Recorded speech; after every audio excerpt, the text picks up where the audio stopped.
I currently work as a sustainability manager in construction. I am a wheelchair user, and I will say it hasn't been easy. What on earth is a sustainability manager? Being the environmental people on site, you are down the pecking order for sure. They're like, fucking environment, what's that? Disabled people don't belong on site. Oh, we got a problem. Do you know what? Let's build a structure to fix it. Great idea. Just need to listen to us and help us do that too. Unless everyone's doing it, it's not going to work. Just trying to get to work, and now you've put a bit of a damper on my day and just pissed me off, to be honest with you. Got China pumping out this, that, the other. America doing the same. And then you got little old England like, we're going to try and do our bit. The biggest way that you can kind of reduce your carbon footprint is to reduce your meat intake. Because they're like, oh, I've gone vegan. But I'm like, but there's also the environmental impact of that. Like, I really do with something that does this. Wait there. Wait there? What do you mean, wait there? What this? And you're like, did you just make that? Welcome back to the Not Quite Pod. Today we've got Bailey with us. Bailey, do you just quickly want to introduce yourself and let everyone know a bit about yourself? Yeah, absolutely. So hi, I'm Bailey. As a visual descriptor, I am white, femme presenting, brown hair is slicked back and have my big green glasses on. Love it. And then I always open with this question because it gives us an insight into who you are, which is, can you tell us a bit about yourself and your journey and what's brought you to the point you're at today? Absolutely. So I currently work as a sustainability manager in construction, which throws people a little bit as I am a wheelchair user. And I will say it hasn't been easy, and I'm sure we'll probably go into a lot about that. But also then the second one is, what on earth is a sustainability manager? So for my role, at least, it oversees both the environmental and social sustainability. So for the environmental side, it's just making sure we're compliant with the environmental law. And there are some nuances and weird things in the environmental law that you would never have thought of. But typically we're just keeping to the main ones, minimising damage, harm to the environment, all that stuff. And then also get to work on social sustainability, which is really nice stuff. It's giving back to local communities via school engagements, supporting local employment, upskilling. So it is really kind of diverse in terms of what I actually do day to day. And then I also kind of have just founded kind of Disability with Bailey, where I'm working with organisations, working with employers, businesses, and just trying to kind of spread the word that, you know, there are some people that are disabled that want to work and can do a bloody good job of it. Yep. But actually, we just need the employers to do what is legally required of them, normally is the baseline. But yeah, just need to listen to us and help us do that too. What I love about this is you're a prime example of if I'm there as a wheelchair user and I'm thinking, right, I'm going to look at what fields I can get into, or if I have any disability for that fact, the first place I would go, yeah, I'm not going anywhere near that, would be construction. So how did it come about? How did you end up in, because as I say, as a son of a builder, it was kind of like, yeah, Charlie, you're not going to be able to take over the family business, unfortunately, for obvious reasons. So look elsewhere. No worries. And to be fair, I never set out to go into construction per se at all. Yeah. I studied environmental sciences at university, completed my bachelor's degree, and then started my master's. And it wasn't until about 8 months to go of my master's that I became a wheelchair user. So quite a curveball moment and timing and everything. But I knew, like, my passion is the environment. I love it. Like, I used to always joke that I wanted a career where I could wear a fleece and cargos.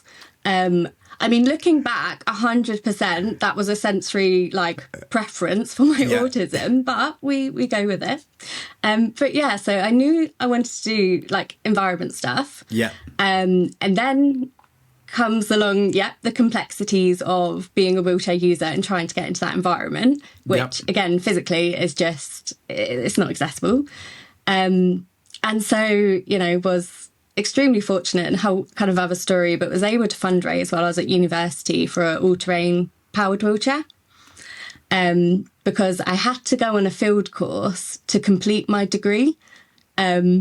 which again, like, there's just not anything in place to kind of actually support people in that situation, which is so frustrating. But then, graduated, kind of had a job originally, and this is where a common theme starts to occur, but originally was supposed to be working in environmental consultancy in terms of kind of land remediation. So like my special interest in uni and what all my degrees were on was bioremediation. So trying to find kind of less chemical or just more natural ways to like mop up an oil spill or something like that to remove environmental pollutants. So yeah, that is what I was really interested in. I guess the most that I can say on the matter, which kind of hopefully you can read between the lines and see where it went, is that employment did not work out, and we had to move on to another company. And that has happened, unfortunately, several times throughout my short career of kind of 5 years in employment to date. But then I kind of went back to, so in between my degrees, when I wasn't using a wheelchair, I did an internship with a large construction company as an environmental advisor. And I just wasn't getting anywhere with any job applications. You know, the minute they found out as a wheelchair user, all of a sudden there's a better candidate. It's always then. But reached out, was kind of, had an interview up in Birmingham, kind of, and I think that actually also was the first time I'd been on a train as a wheelchair user, which is another whole, fun times. But they took me on, and that's, how I got into construction, really. Wow. I said it wasn't by, I'm going to do that. It was, I like the environment. That's where I want my focus to be.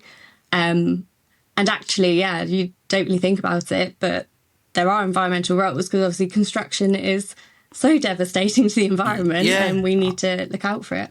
And also what I love about that as well is stereotypically construction companies would be the last people to look at being inclusive.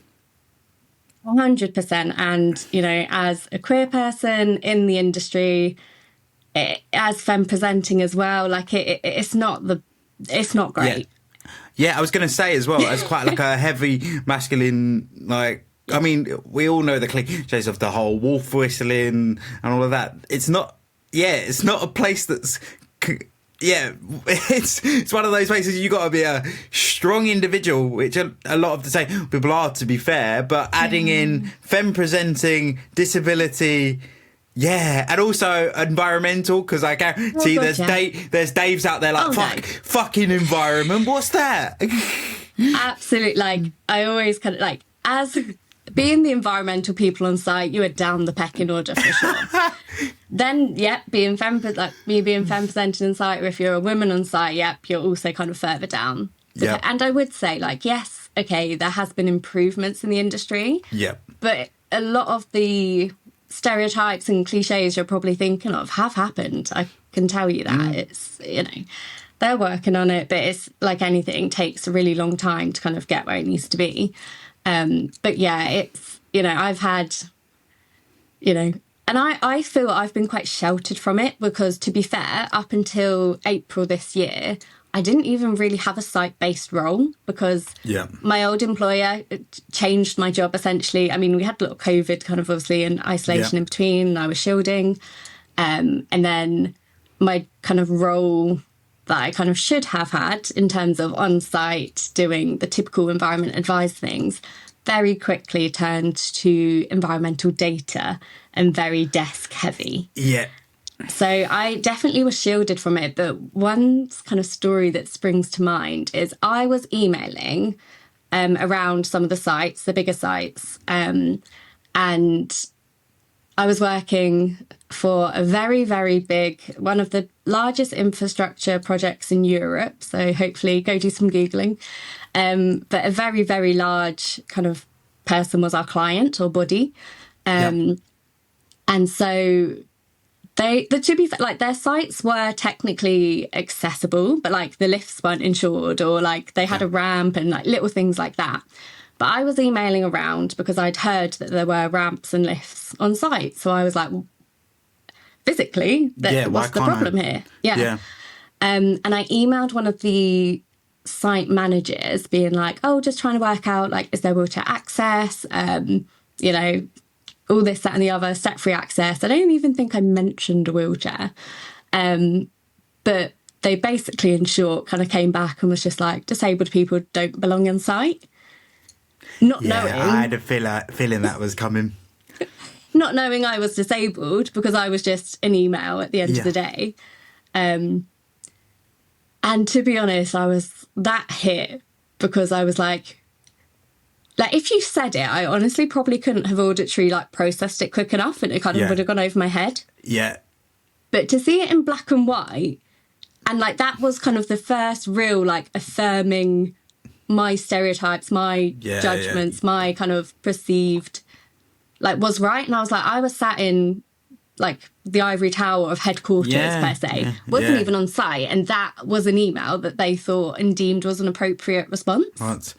It's that naivety of not even considering the fact that it may be a wheelchair user that wants to come onto site to do their job.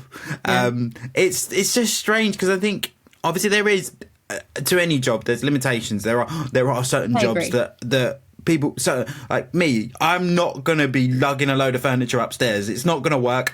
I apologise. I'd love to be able to do it. However, my skill set is much more point. That needs to go up there, okay?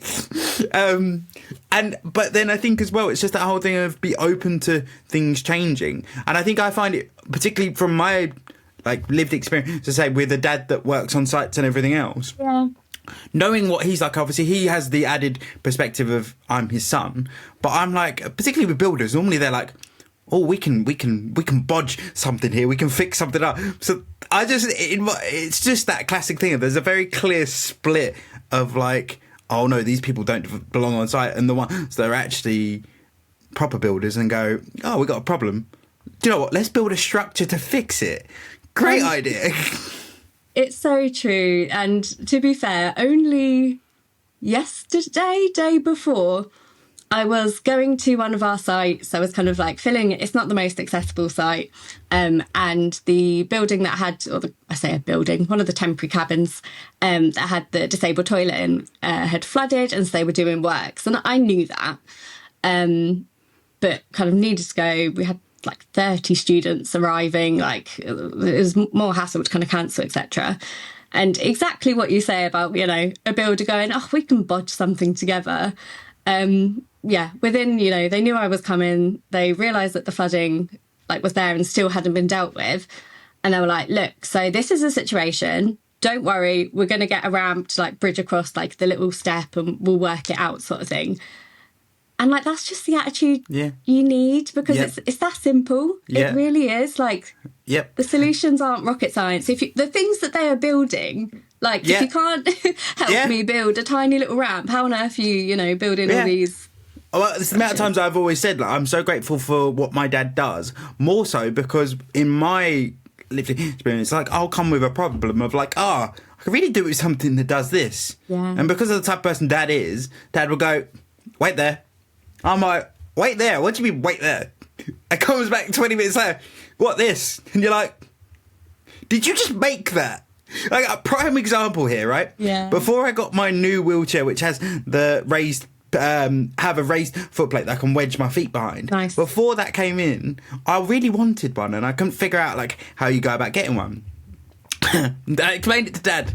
Dad literally, no word of a lie, went out for 10 minutes to his friend that owned a metal workshop, got a corrugated metal grippy tile, bent it into the shape I wanted, shaped it, and went, there you go, job done. And you're like, honestly, my dad is he's a mechanic, a tyre fitter, and again, a very handyman per se. And honestly, what would I do without him? We bought some, I recently fractured my collarbone from ironically falling out my wheelchair.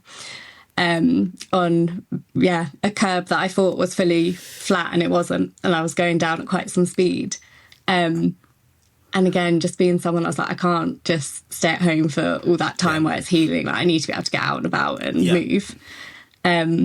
So, again, I'm fortunate to be in a position, we bought like some power assist wheels like on eBay, but then realised like, oh, it wouldn't quite work out. And then we needed this other bit. So we bought this other bit on eBay. And again, like everything not quite being Working. Yep. quite right. Yep. And again, just being like, Dad, Yep. can you come over and bring your van with, because he's got a mobile van with all the equipment in it. I was like, but we need the van and I need your tools and I need you.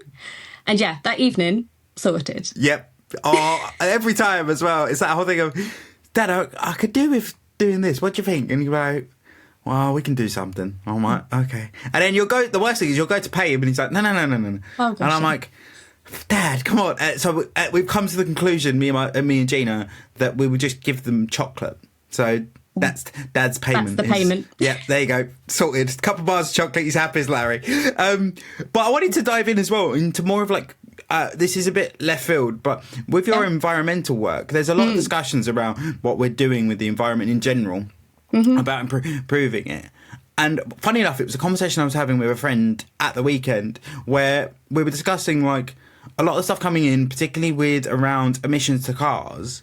It's so hard because I understand the reason why we should do it, but then it's the argument of unless everyone's doing it, it's not going to work. Because if you've got, like, I think one of them said, like, wait, hold on, you've got China pumping out this, that, the other, then you've got America doing the same, and then you've got little old England like, we're going to try and do our bit. Two things I'll say on that. I think firstly, I can completely understand, and it's so easy to feel like your individual like impact is so insignificant. But again, if everybody thinks like that, nothing will change. Yeah, if we have only 10% of people making a change, that's still a change in the right direction. But again, it can feel so overwhelming when you're like, I'm one person, what impact can I actually make? When, there are these huge corporations that are doing, and it's true, like the worst polluters are the big corporate companies. That, you know, I mean, we have, you know, the power of where we buy things from or where we consume things from.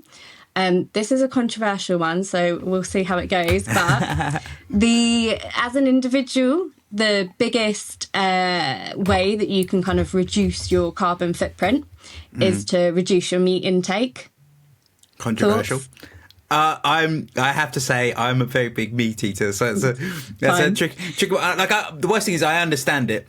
Yeah. And I understand why. It's just food is so personal. Yeah, it really I'm is. too much of a foodie. I couldn't. Yeah, I say I've got friends that are vegan and stuff, and I get it. I'm sorry, bad person over here. Yeah, exactly, and I completely get it. And this is a bit of a nerdy one because I'm tube fed, and the feed itself is basically soybeans. Yeah. And I'm literally like, I really want to do a carbon footprint analysis on it, only because that's cool. Quite geeky, but we're here for it.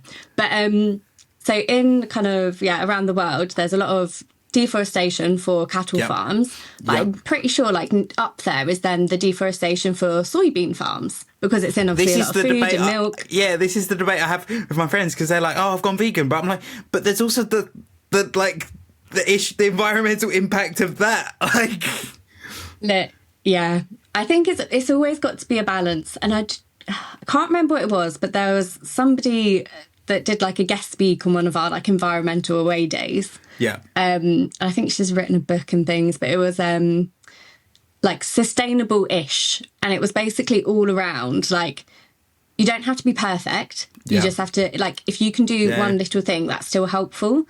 And I think going back to your bit about cars, so there's a really big pet peeve of mine that is, basically, electric parking spaces, there's very, very, like, pretty much ones. never disabled and electric parking, or they completely, like, bulldoze the disabled parking to put the electric parking there. And so obviously, as a environmental, sustainable professional, I rock up in my quite big car because I've got a big wheelchair, the all-terrainer. I need to get in there. Yeah. At least it isn't diesel now. That does help my conscience a little bit. But again, rock up to sign. Everyone's like, oh, like not an electric. And I was like, okay, Try and get next one. time you're Yeah. out, Yeah. if you see a disabled and electric parking bay, I'm all here for it. Yeah. I will do that. But until that happens, Do you know where I've seen them? I've never seen them anywhere else. I saw loads of them in Liverpool. Absolutely shed loads of them. Like, because you'd walk past them, there'd be the normal ones. Yeah, and you yeah. go past, and there'd be a set of accessible ones. And I'm like, yeah, that's well cool. I have to say, I've only ever seen one, and it was like, this is such a rogue story, but I was off to pick up a Hoover because obviously glamorous life, Facebook Marketplace, getting secondhand everything again, nice and for the environment. Yep, love that. And we went to like Rushden, has a huge like shopping centre place, and there was a disabled and electric parking bay, and honestly, I lost my shit. I was so happy. I was like, this is ridiculous that, you know, this is exciting. Yeah. But again, if the government are trying to push for it, and if you have a car on the Motability Scheme, they try and push for electric, but they need to understand the limitations, not only outside, but also not everybody has the suitable house or suitable living situation to even have, Funny a plug-in enough, point. I was having this exact discussion at the weekend because I'm a serial planner.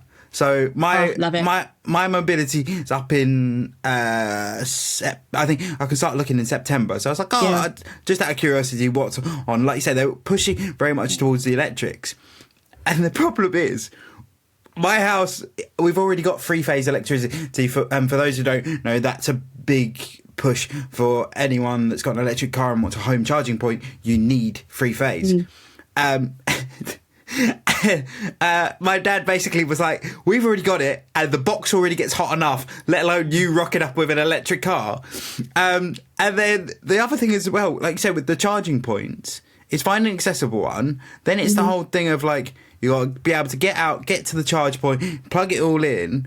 Because the argument is, I suppose, I always say when people fight against electric cars, I say, but how often do you fill up with diesel on your driveway? You never do. So that's the big bonus. So if you can get a charge point at home, great. Yeah. But like you say, if you can't, and then there's the other argument which everyone's going to make, which is the charge time versus fill up time debate. Yeah. But like you say, it's interesting as well, because one thing I found, I'm now 25, but the other big struggle I had was of course, finding ones that I could get, not even electric. Like my car currently is diesel, and the reason it's diesel is because it was the only one that was underneath that bracket. the threshold when you that is I forget about that because I'm a bit older, but it limits, doesn't it, what you can have. But exactly that, like, unless you can charge at home, which actually, in a sense, say for me, would be more accessible as long as it's not horrifically heavy, like the cable, because then I don't have to kind of worry about, petrol stations. But again, like if I'm out and about, or if I've got like a rogue site, I've got to go visit somewhere, and then the stress and anxiety and pressure of being like, where is an accessible charging point? Like, because even if you take accessibility out of the equation, one of the things I was talking to Gina about was there aren't really any charge points near her parents' house, which is in Birmingham. We're in London, they're based in Birmingham, and I was like, so you could technically run it, because you can technically you can charge it off a free pin. For those of us that live in the UK, you can charge off a free pin. But then I'm also like, hang on a second, you're going to need like a 12-foot cable. Hang on, just thread that through the window, plug it in, bosh, here you go. Yeah. I think it's hard, because I understand both sides of the argument. With the electric car debate, I understand both. I do have some reservations with how much CO2 in it is generated creating the goddamn things. However, I understand both. But then also, it's that whole thing of, unless everyone's set up for it, it's not going to work. But then I also believe in, and I'm a strong believer in, why don't we just make if we made every charge point accessible, defeats the whole problem. Bosh, done. It's the classic.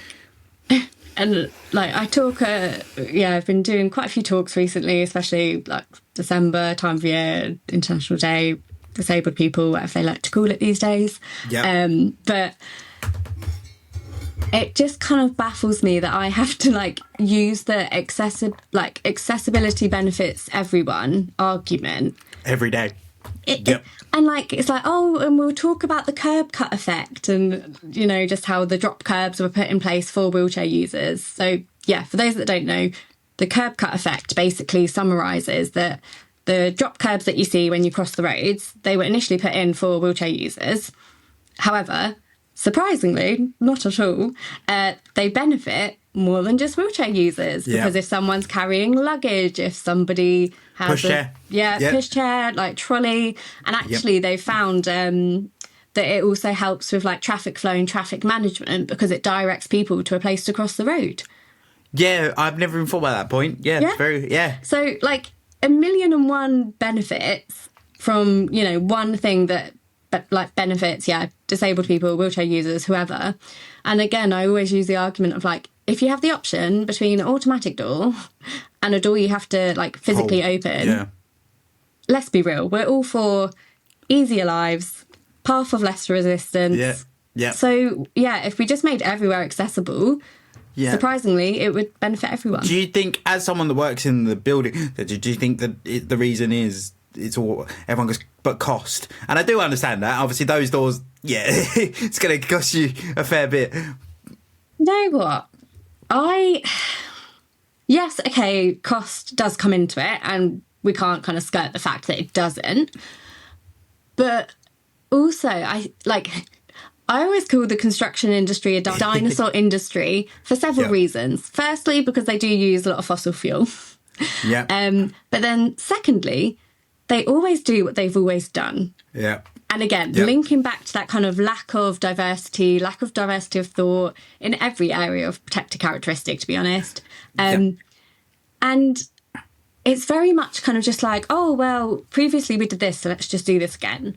Or that kind of worked, so we'll just do it. But even so, like, bearing in mind, we're doing the same sort of things, right? Over and over again for these projects.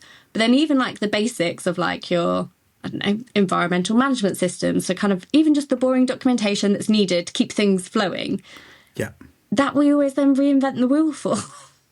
And it just seems like it's just quite illogical. But I do think cost does come into it. I also think, people just are resistant to change. I genuinely believe that.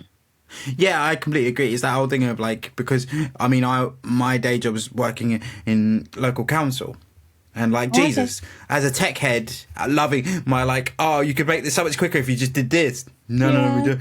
Oh God, don't stray from the path. It's like, guys, come on, you're living in like 1994, guys. Come on, come this way. It's so frustrating, especially when. And I guess the second reason I think why we don't is with the whole kind of construction that, you have so many different playing parts and different people, but it's like, okay, the architects design it and then the builders build to the plan. And it's always we build to the plan. And you can, like, new builds and DocM. So DocM is basically your kind of generic standard for the new, like, accessibility stuff they have to do. So the wider door frames, all this, that and the other. I'll give you a prime example of my own flat, which is a new build. So here we go. I could go on this forever, but basically, legally to DocM, you only need to have one step-free access, like into the building. Oh, okay. Or house or flat or whatever it is. And so, admittedly, they did put a bit of a ramp in, but I can get in, like, through the front door and everything, and then to get onto my patio, there's a step. So although I'm, paying for this and, part owning it all, I said to them, like, is there anything we can do? And I said they did then put like a wooden ramp in, but that was after they built to the plan and built to the step and then put something in afterwards. And the same with my bathroom. I asked them to take out the bath and do a shower. Nope, can't do that. I was offering to pay. This is the thing that actually I'm quite intrigued about. And I'm sorry for the listener, because this is quite not a personal question in terms of it's not anything weird. It's a personal question in terms of it's going to benefit me. It's like, because one of the debates me and Dad have is if new builds, when you talk about obviously buying an accessible apartment or wherever it is. So one of the things I need is a wet room. Yep. And now my dad, because of my dad's knowledge, my dad's debate is like, hang on a second, Charlie. So if we're on the 3rd floor, and right, you've got three apartments below you, how do we then fit a wet room which needs a dropped floor where the waste needs to sit lower so that the water travels without going into below? And it's one of the things I can't wrap, because I think everyone has this thing of like, because it's like I'm debating with my partner, it's the whole, if we buy off plan, we'll be able to do whatever. And I'm like, I don't think it's going to be that straightforward. Not always that easy, No. So when I was buying this flat, I said, so I tried to ask them to change the bathroom, and they were like, nope, we have to do it to plan. Parking was another one. So don't get me started. So they just kind of put it all in blocks. We're a 4-block flat. And I was right on the end. And I was like, but sometimes I have to laterally transfer. So obviously if I'm sat in my car, I have my wheelchair to the side of me and I need to go, pull it across and go straight into that. And I was obviously like, well, if I'm on the end, there's then like a shrubbery bit and then another car. So I can't do that. And they were like, well, that's gone through like all of the official planning documents, all this, that and the other. So like when you buy the house, you only buy that one. And then if you don't know, if you have a property that already comes with a parking space, you can't then get, this one, okay? You then can't get the council ones where they do it out. But do you know the best thing about them council ones? Yep, anyone can park in them. Anyone can park in them. No enforcement whatsoever. And they cost the individual who wants it. Oh, no, I can do better. I mean, funny enough, I mentioned this on a previous episode that's about to go out. But, sorry to repeat this story, but it's absolutely wild. So, about a year ago now, maybe even longer, me and Gina, we were going to buy, we found a flat that we really liked. I thought after a nightmare because one of the biggest challenges for anyone that doesn't know as a disabled person is if you're buying a flat, you've also not got to consider the property that you own, but you've also got to consider how you get into the property that you own, because you don't own the outside bit.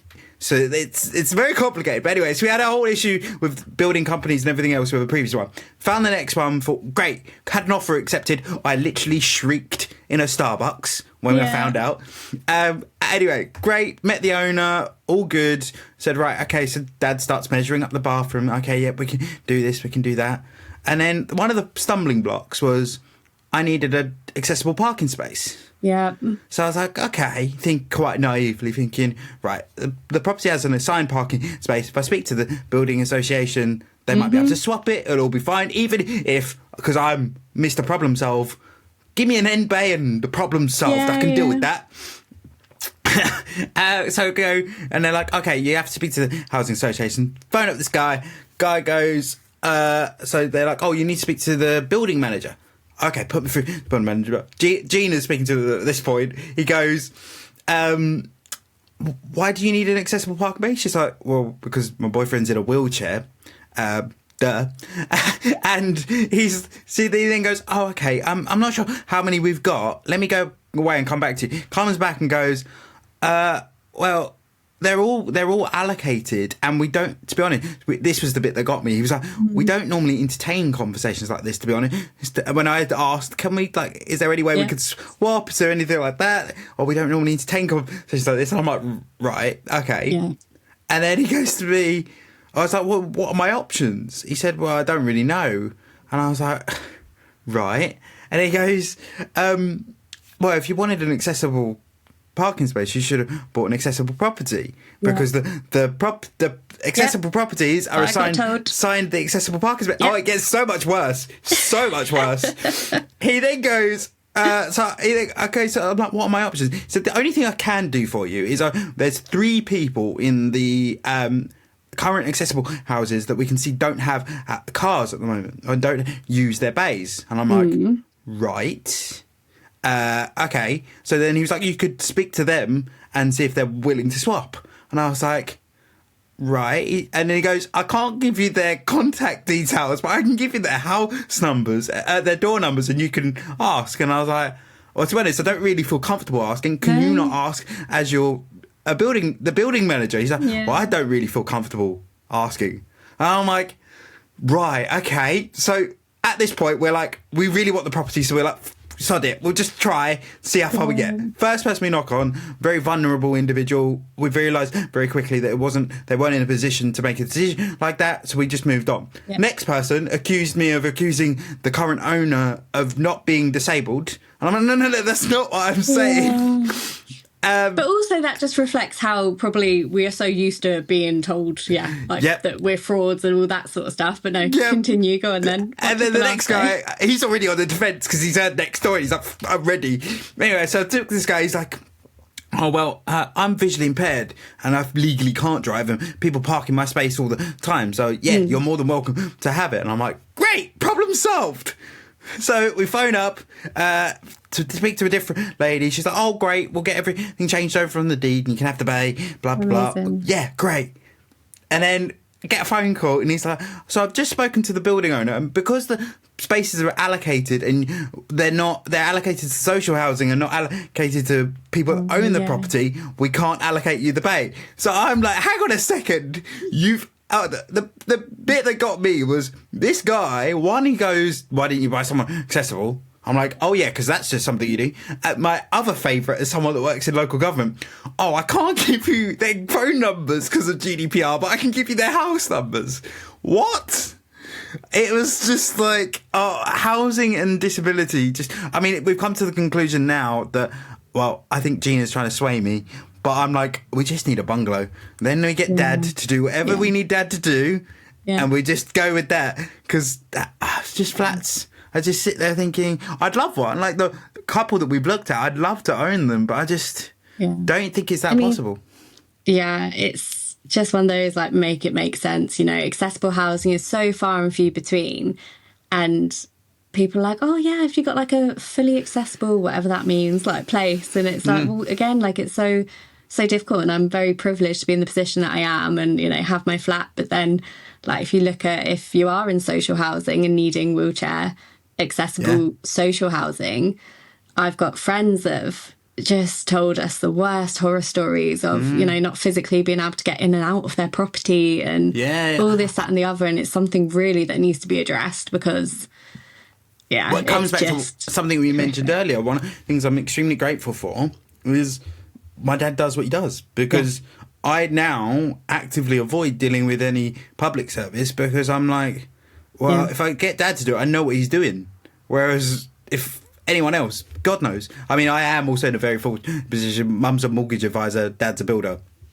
That is very handy parents to have. So it does help. But I wanted to come on to, like, one of the things we mentioned earlier of, like, environment. I think one of the big things that comes up in the conversation around disability, sometimes it can be quite challenging to be environmentally conscious and disabled. Because prime example, like, we might love to go cycle to work. However, not realistic. Sorry, Dave, I'm going to have to use the diesel car. It's like, so those situations where we don't really have the choices, I think that's what's interesting in someone in your position, pushing for change, but then also understanding the nuance of, actually, there's some things that we just can't, and that is that. What would you say to that, to someone who has a disability and wants to be more environmentally conscious, but some of their support means that it's not as perfect as they might want it to be? Is there anything you can sort of advise them on? Absolutely. I talk about this like a lot on my social media, to be honest. So I said earlier I have a feeding tube. Now, with that, and with obviously a lot of various disabilities, comes a horrific amount of single-use plastic. And even just what I use in a day, honestly, like, seeing it all does make me feel like, well, this is what I shouldn't do, but it does make me feel guilty. Like, that's completely out of my control. And equally, it should be on the big corporate companies who are making these products to have appropriate take-back schemes so that it can be recycled. Like, this is where I think, unfortunately, in society, like, they're very good at doing it, society, but it's a you problem, whether it's disabled, whether it's the environment. It's oh no, you're the problem. It's not the big corporates doing all of this stuff. And again, it's like, as somebody that has so much single use, I do sterilise my syringes, even though probably not the best thing to do. And, by the book, it should be single use, but I'm not advising this at all, but that's a risk I'm willing to take. And actually, like, it's okay. But it's just what is in your sphere of influence. So again, I obviously have zero control over the soybeans I consume because that is my prescribed formulaic feed. But what I do have control over, say, is my consumption. And so I try and get secondhand fashion where I can, as said, get my secondhand Hoover. And it's just all about those, what might seem small choices. But actually, not only is it you kind of like having that autonomy and control over your environmental decisions, but actually, again, and I think it's giving yourself grace, because I speak to a lot of disabled people about this and they're like, oh, I feel guilty. Oh my gosh, blister packets on medication. So I'm on a lot of medication. I've got a great story for this one. So a few pharmacies started a take-back scheme. And so I was like, brilliant, perfect. I'll, collect them all up and then go and deliver them to a pharmacy. And this is no exaggeration. It is just how much medication I'm on. I literally had a whole bin bag full for the month. Wow. Yep. And so kind of went along to the pharmacy with this bin bag on my lap, rocked up and was just like, oh, you've got a take-back scheme. Brilliant. Can I give you all these blister packets? And then they pointed me to this tiny, and I mean, I'm literally probably A4 size. I can for see people it. that can't. This tiny little box. And I was like, oh, right, okay. And it was like a little letterbox window peep to put it through. And I was like, oh, I've got a whole bag here. There's more than just this thing. Can you take it? And they go, no, you have to post it into the box. And I was like, firstly, this will take me probably an hour. Sorry. But so I was like, well, this will take me forever. And secondly, I do not have the dexterity or skill to do that. Guilty. So I was like, this is can you please just not take this? And again, it's always putting the onus on the individual, rather than having appropriate processes and systems in place that the big corporates can help fund and support. And it's just always on the individual. Because in my head, I would go, well, okay, Bailey wants to drop off these pill packets. I'll put it next to the bin. So when the guy comes and collects, he goes, oh, okay, I'll take these as well. Does not have to be rocket science. No, and I'm pretty sure that they don't just take that tiny little box. That little box goes into something else and then gets taken away. Why could they have not just taken the whole bin bag? I mean, funny enough, I had the same experience. I mean, very different, very different. Had the same experience with being in Germany, and I was in this specific time we were in Copenhagen. My brain's not working. Where Copenhagen? Denmark? Yes, Denmark. Oh my god, I had literally had a full brain malfunction of where is Copenhagen?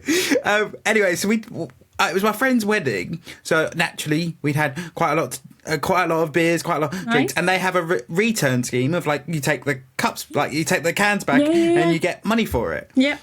And it's the same scenario of we had a wheelie bin full of it. And we were and they're like, nah, you got to put it in can by can. And it's just who does this? It would, in my head, it makes sense to just do it by weight. So and again, that makes it inaccessible. Like we were saying, trying to post it through a tiny little box, that then makes it inaccessible to people. And even just having to get out the house an additional time and carrying stuff. There's so much to it that a lot of people it just doesn't cross their mind. I I think it's just one of those things that people don't see the value in it, I suppose. It's that thing of it. It's kind of like, oh, I feel like a lot of it is also like, oh, it makes us look good. So we do that. A lot of greenwashing, definitely. And it's like, oh yeah, we'll do a take back scheme, but again, we'll put the onus on the individual, so they have to be bothered or have to remember or have to, collect it in their house for so long, might not have the space to do so. Like all of these factors and that they know is all that additional resistance to make the habit, like to make that change, to do what you need to do. So realistically, people like, life is hard enough. Like, stop putting additional barriers in the way when people have good intentions to recycle, to do better things for the environment.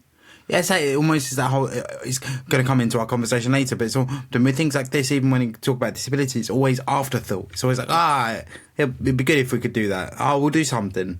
We'll do something, and it's often that's the thought process. But I wanted to come on to some more of your work around recruitment and getting people with disabilities in work. What made you get started with that? What made you like go, okay, I really want to help in this sector? Because I think as well as a disabled individual myself, it's a sector that I myself have considered getting involved in, but it's just it's like you're tackling a blimmin' whale. You really are. And to be honest, so when I managed to kind of at least get employment that would keep me on, I was just like, there are so many areas that are just not accessible, or we're putting disabled people, neurodivergent people, like in a disadvantaged position. And so in the company I was with, they had employee resource groups. And so kind of like race, ethnicity, gender, LGBTQIA+, all that sort of things. And they literally just had a disability one start before I joined. And so I kind of came along and was like, oh, well, this doesn't make sense. That doesn't make sense. This isn't accessible. Who's thinking about this? Blah, blah, blah, blah, blah. And so kind of for the 4 years that I was at the old place, I co-chaired and chaired disability employee resource groups. Yeah. A lot of it out of frustration because people just didn't... And I'm not frustrated when you don't know what you don't know. I'm frustrated when I I educate and I say, this hasn't been considered. And then the people whose job it is to implement that then don't choose do anything. Not to. Yep. And obviously I started a new job in April and completely have stepped away from employee resource groups because I don't think they work. And that is quite a controversial one. No, do you know what? I'm with you because I think it's too internal. Someone needs to be told from the outside what to do. And exactly that. And I have found, and I was having this conversation at the Power 100 Awards with someone, but so for them 4 years, I was telling the business that know Bailey for doing environmental stuff, this doesn't work, this doesn't work, this doesn't work. This is what you need to do. 4 years, the same person saying the same things. That voice gets, quieter and quieter and quieter in their eyes and then becomes the problem because they just keep saying the same things. Yeah. Now, I go to BT, as I did on International Day of Disabled People. I share some insights. I say some things that I've probably been saying for the past 5 years in different capacities here, there, everywhere. Yeah. And it clicks. It clicks and it sticks. You have to see it from someone else. And why? Because I, in that capacity, come in as, air quotes, the expert. And I think so that's there's more respect on it. Yes. Yeah. Whereas when I'm just piping up in the place that I work... It's just passionate Bailey doing her bit again. Yeah. You're so right. I think it's that whole thing of if you change the narrative, it looks completely different. Yeah. And I think the biggest frustration I have is how we still end up having this conversation around employment and disability, because it's one of the things I mean, you probably feel the same as well. It's like I always say to employers and people in that space, you find a disabled person, you found a problem solver. Most businesses need a problem solver. Yeah. It's completely, as you said, flipping that from, oh, it's going to be a problem, it's too much hassle, it's too much work to put all of these, like, accessibility measures in place. But, us disabled people are probably the most like innovative and like inventive people that can think of, because we are navigating a world every single day that is not built for us at all. We are the afterthought of absolutely everything that we do, and yet, you know, we're still showing up, we're trying, we do what we can, and we find ways around it. And like, they really are missing like such a trick, because put us in, you know, in these positions, and that's the problem. We don't get the opportunity to showcase that talent, because people already have their misconceptions, their viewpoints, and can't really see beyond that. Yeah. And again, there's not a lot of representation of disabled people doing all these sorts of jobs. And then I think that creates the accessibility kind of cycle, that because they don't see it, then they think it's too much hassle, or that disabled people don't want to do it. So then what's the point of making it accessible? And then it just goes round in this vicious cycle, because disabled people can't even literally get their foot in the door because it's inaccessible in the first place. Yeah, you're completely right, because I think it's always hard for young disabled people getting their first jobs. I remember it. Jesus, I must have applied for like 180 odd jobs, and one of the biggest frustrations I have now was one of the reasons I often go in would be physical accessibility issues. So you go, okay, what about working from home? Oh no, we can't do that, Charlie. You're 17, we can't trust you to do that. COVID happens, boof, everyone's like, oh, we all work from home, and it's like, hang on, why does the infrastructure suddenly appear when suddenly everyone's forced to do it? Once it's the majority need and not the C-mid minority. But again, didn't that benefit everybody? Was that an accessibility measure that absolutely everybody benefited from? Yep, 100%. And on that note, actually, what do you think about the position we're currently seeing, where there's a lot of people making mandatory like 2 days a week in the office? What's your thoughts on that? Because I'm very firmly in the camp of like remote working is king. In that respect, because I think I posted on socials the other day where there's the debate of, but you can't build real human connection. And I'm sorry, I'm going to just say bollocks to that, because 3 of my closest friends I met online. I don't know why it's all this control thing. I think it all comes from that in my head. I sit there and go, but 100%, like, just let people do what they want to do. If they work better in an office, let them work in an office. They work better at home, let them work at home. But this whole, oh no, we've got to get people in the office. Why?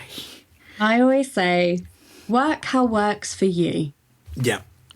Because, again, you know, everybody, whether you're disabled or not disabled, works in different ways. Yeah. And if working from home is more accessible to you, then let them work at home. At the end of the day, as a business, as an organisation, the end goal is to have the work done. Yeah. Does it actually matter how that is done? And a while back, I did a series on like perceived professionalisms, and one that kind of resurfaces a lot and we talk about a lot is like working from bed or working from the sofa. Yeah.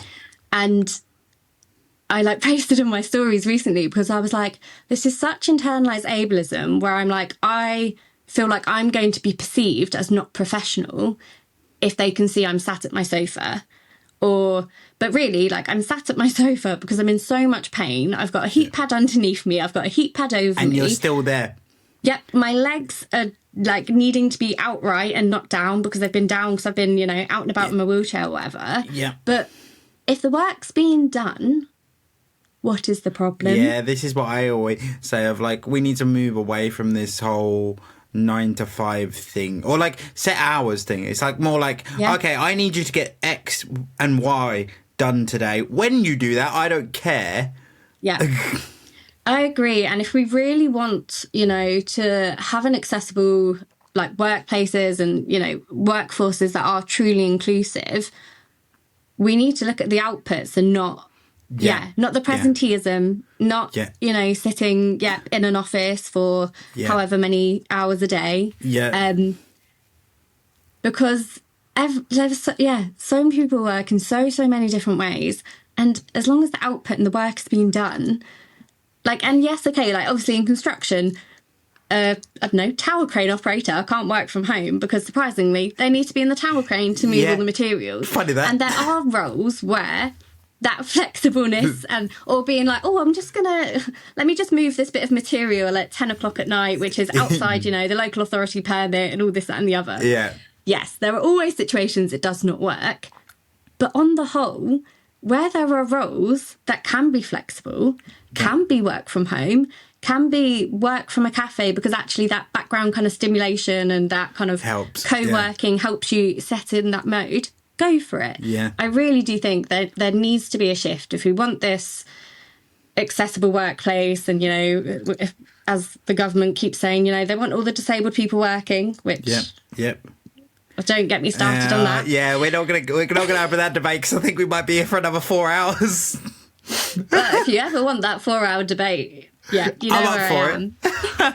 But agree, like if we really want, inclusive workforces and diverse workforces and diversity of thought, then actually we need to think more diversely and actually get out of this narrow, blinkered view that work looks like this, and is your 9 to 5 is you're in an office, you're in a suit, you're like whatever it is. So it's not only pretty ableist, but it's also just built on oppression of so many minority groups. I mean, one of the things that I always say to people, particularly like oftentimes the rebuttal of making reasonable adjustments is expensive, because in employers' mind it's like, oh, I need to get electric doors fitted, I need to get ramp fitted. So one of my very quick rebuttals is, okay, is it an office-based role? Yeah. Okay, can the individual complete their job from home? Yep. And I know I'm banging on about it, and I am, as I say, pro work from home. But one of the things I want to point out is likelihood is the disabled individual has all of the accessibility requirements they need in their house, funny enough.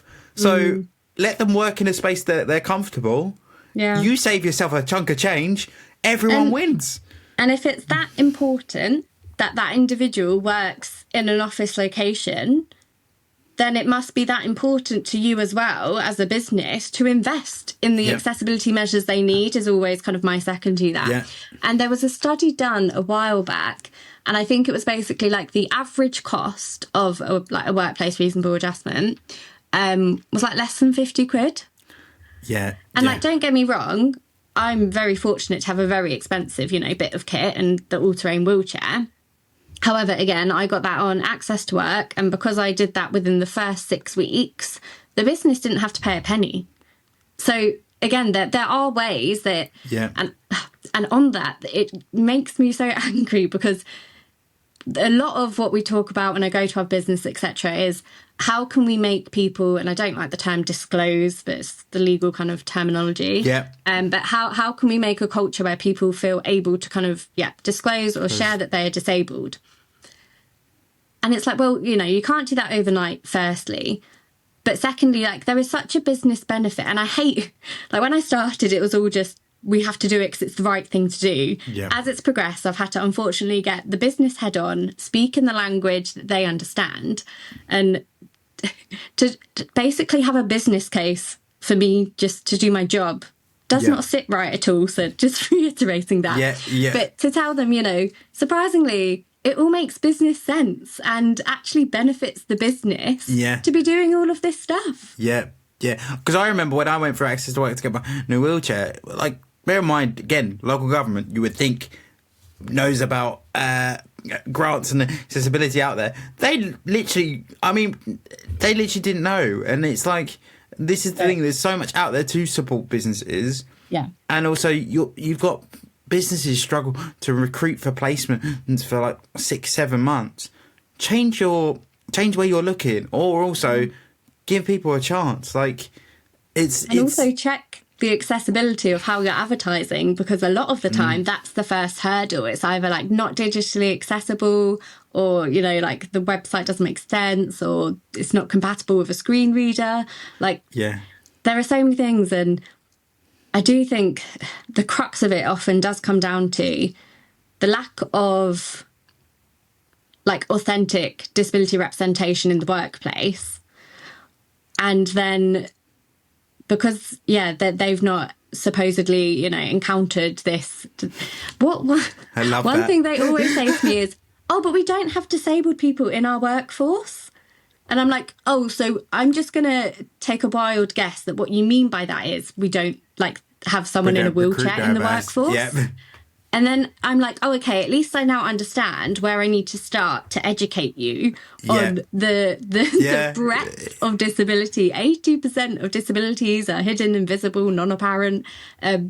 And all this, that, and the other. So if they ever say that to me, I'm like, okay, so you don't understand disability, and we'll start right back at the basics. Start at the beginning. But then also, I do have some sympathies because I think people only know what they know. Like one of my previous managers had never worked with anyone with a disability. Funny enough, she was the one that helped me through the Access to Work scheme. And it was very much, she just took the approach of, I don't know what I'm doing, but I'm going to go on this journey with you and figure it out.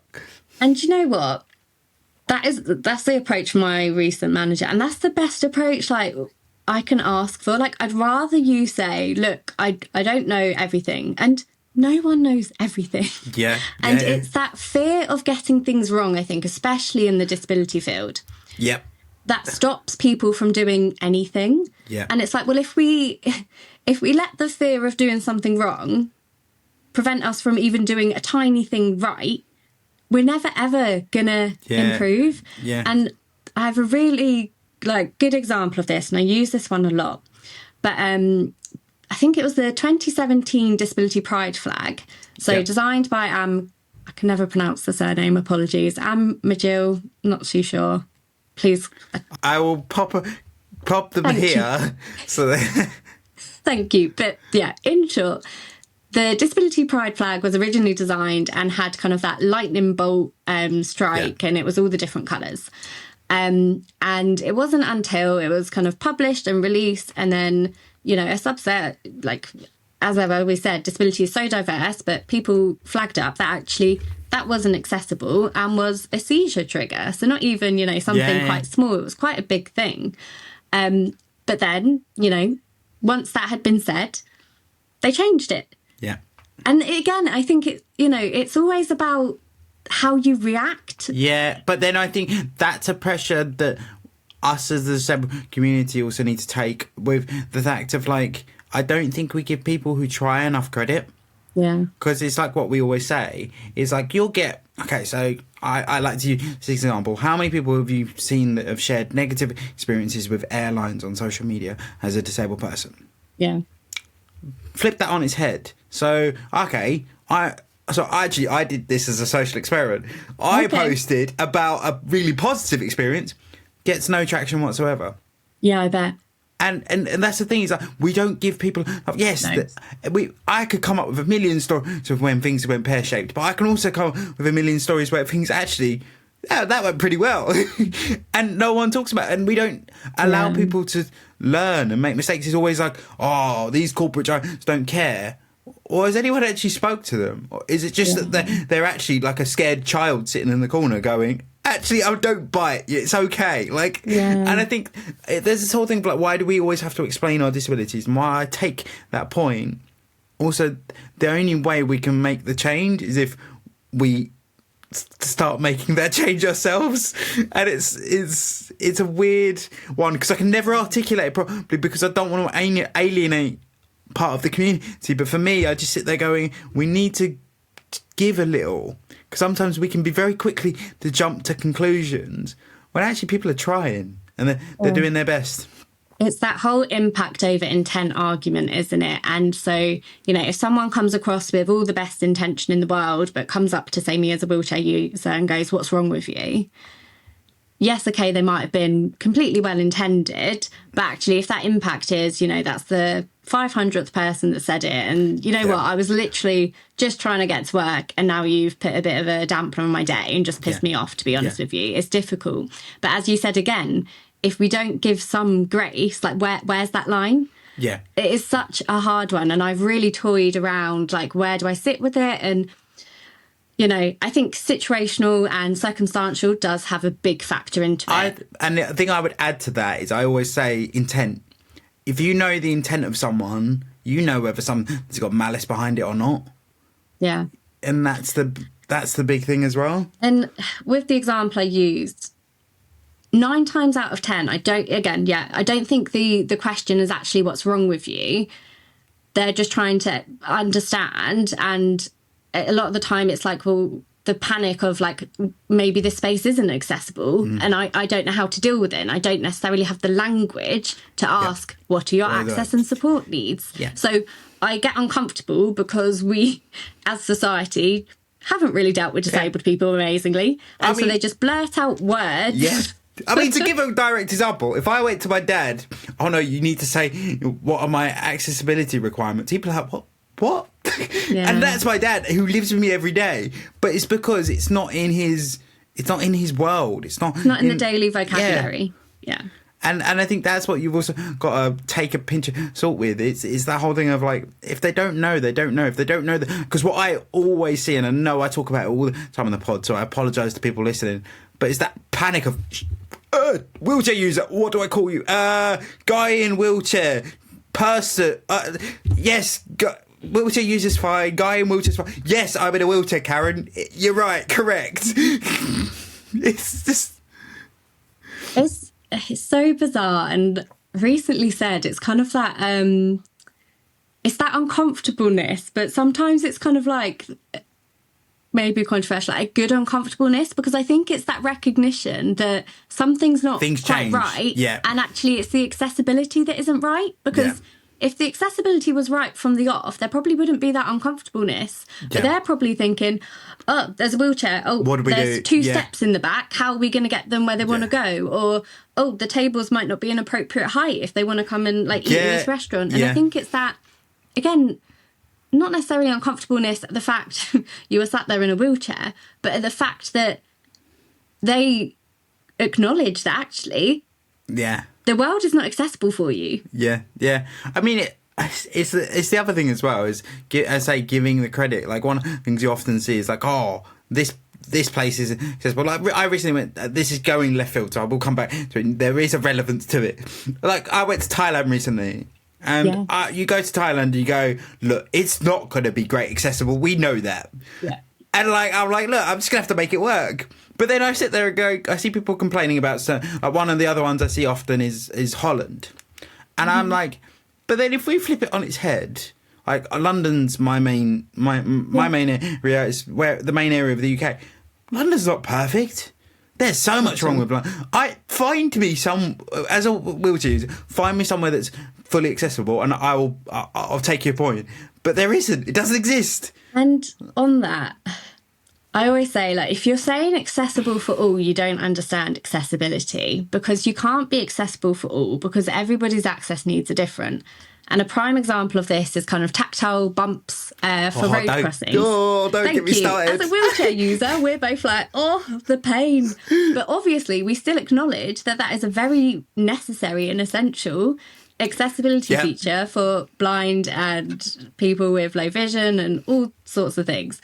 So actually, like, we're not saying one accessibility need trumps the other. Yeah. We're just saying that access needs conflict. And you were saying about Thailand there. Another point I always try and like hone into people is it's also about autonomy, because you made the decision to go, oh, actually, I'm going to go to Thailand. It's not going to be the most accessible, but we'll make it happen. We'll make it work. Yeah. With the situation that I was on site and the accessible toilet was flooded and there wasn't an appropriate toilet, you know, they put a ramp in.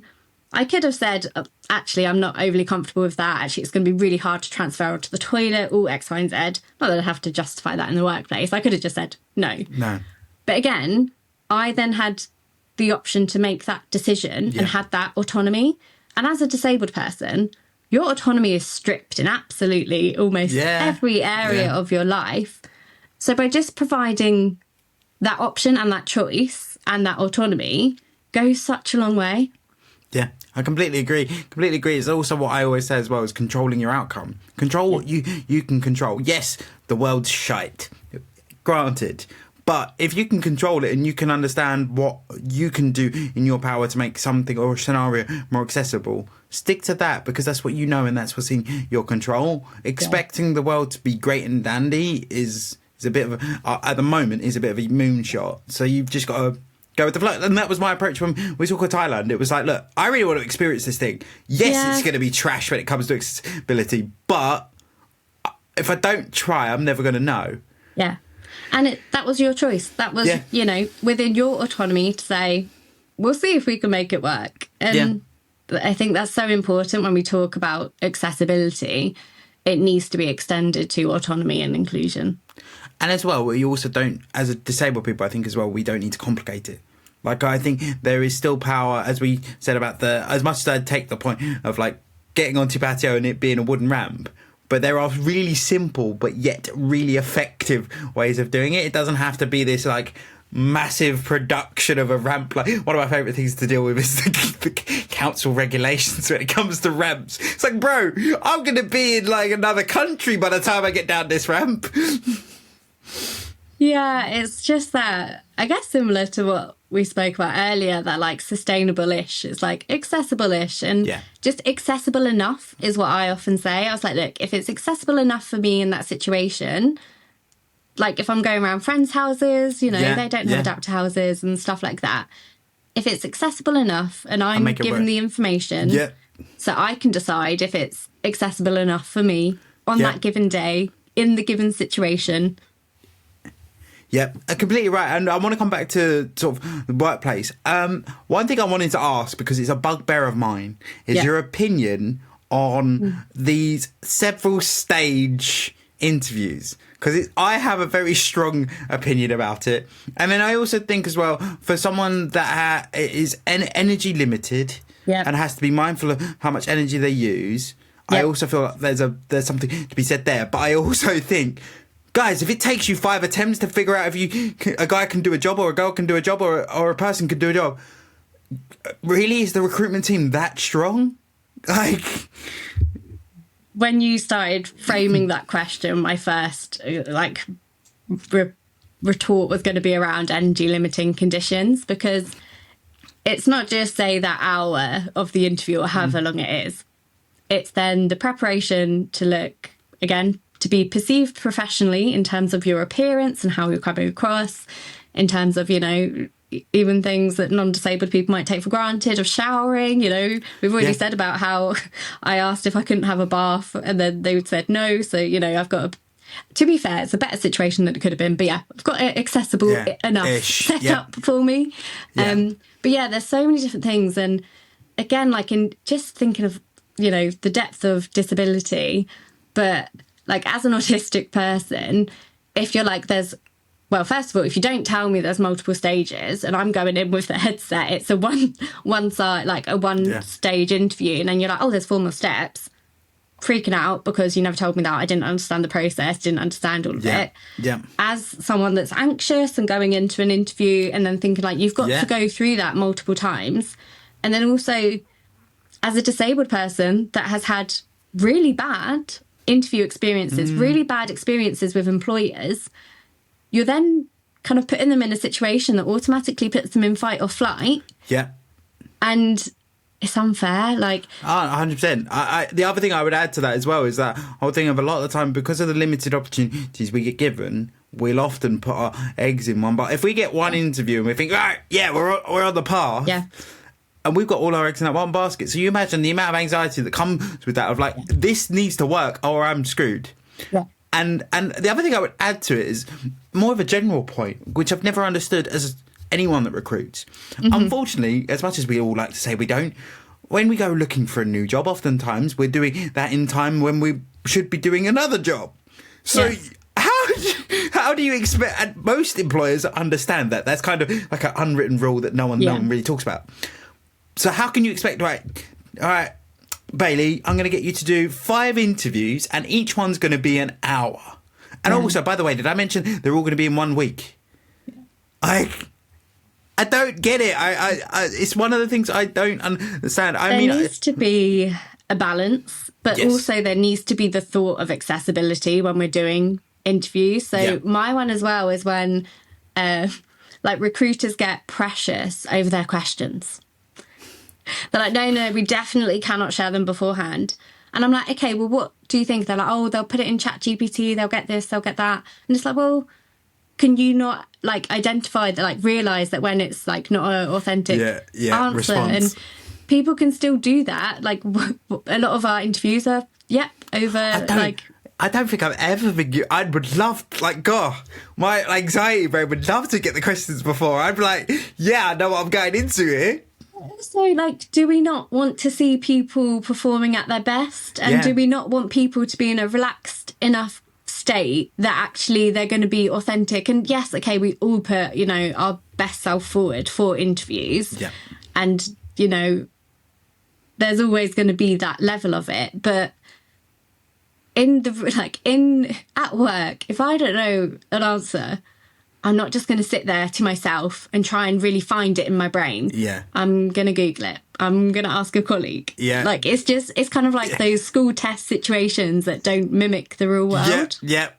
And it's so true, because, like, it's almost that whole thing of, as well, if, like, I, as a ginger person, you get, to be fair, no, it's not ginger person, but it feels like it is. You just get your face goes really warm, you go bright red, and, like, one of my notorious interview things for work is I just turn into this, like, babbling, I don't know, it's just like verbal diarrhea. And I think having that autonomy to, I say, put forward your best self, but also knowing what you're walking into, it can allow you to relax and probably see the Charlie that you would see in the office, or and it's so strange. And I think I agree. I think there's a part where having one stage might be too little, but I think do 2 stage, so you get to know them, and then you do 1, and then maybe a task. As much as I don't like tasks, because my brain doesn't cope well with that, but yeah, it's so interesting. And I'd say I think there is something to be said for just making the whole experience more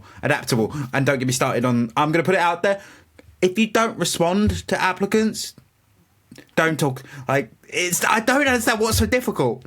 Even, like, okay, detailed feedback, fair. Okay, you don't need to give me but just a simple yes or no. Just a response. Yeah. Just a response. To be honest, it just reflects really badly on the business. And again, technology is amazing. You can get automated response. So you can say, send, you know, this email template, which is a generic response of yes or no to this set people, and this generic response to the other people. Yeah. But yeah, just have the courtesy, please, to say yes or no.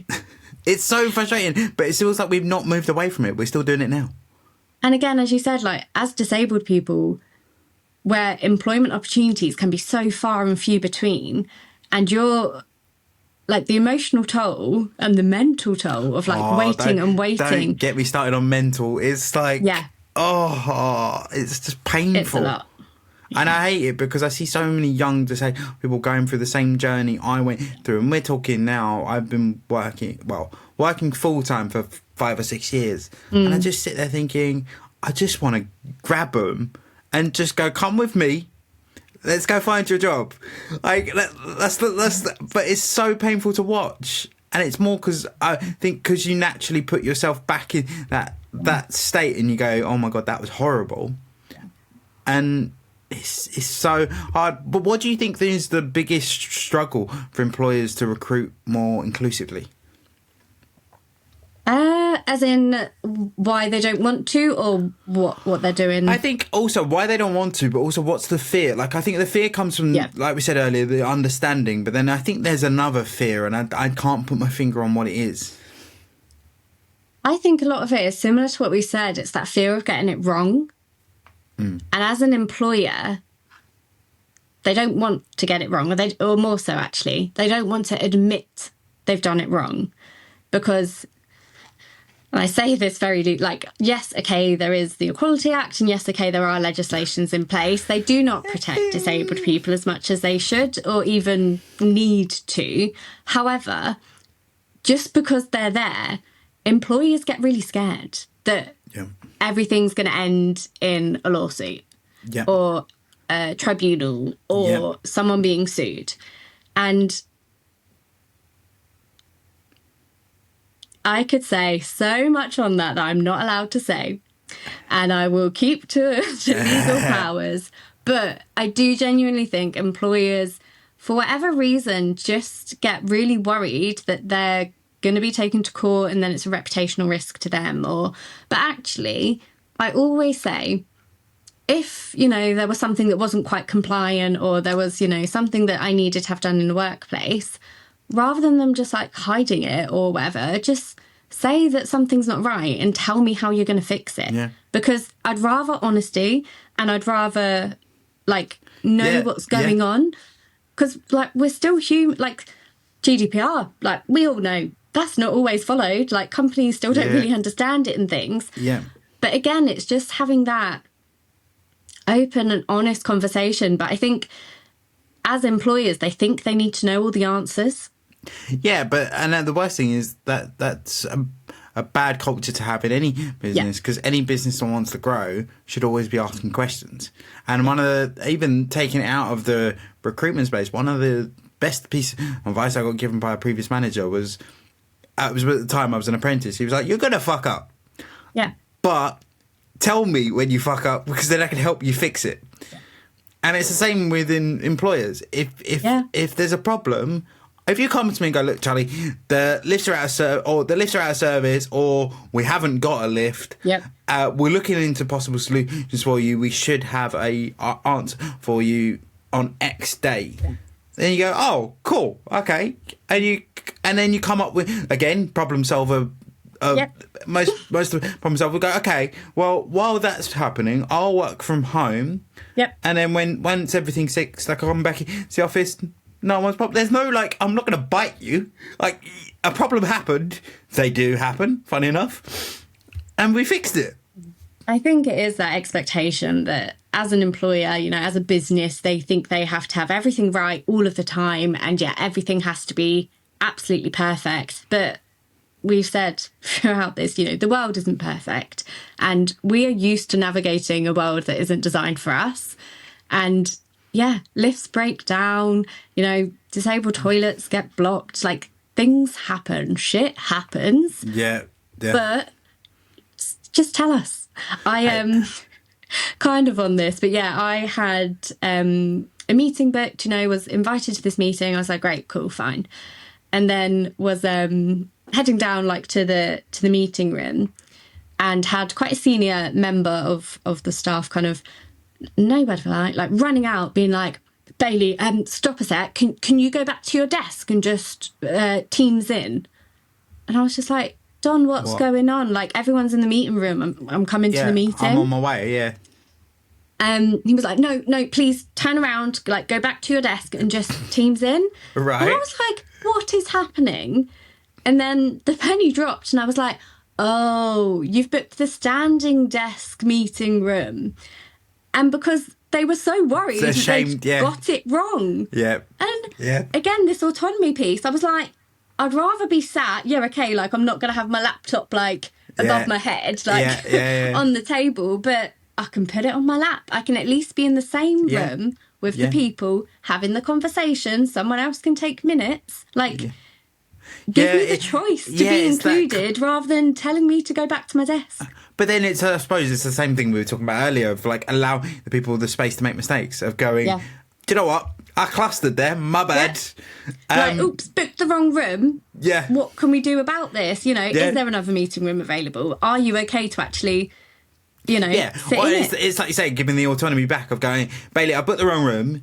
What do you want to do? Do you want to come down and you can sit to the side or around one of the tables, or do you want to Teams in? What's more comfortable for you?" Then you get the decision. And I think as well, there's this thing which I often battle with, of like, all disabled people are really aggressive. Of like, we're all going to, "Oh, for fuck's sake!" No, most of the time we're like, "Oh, okay, cool. Another thing for us to adapt to. It's all good. Move on."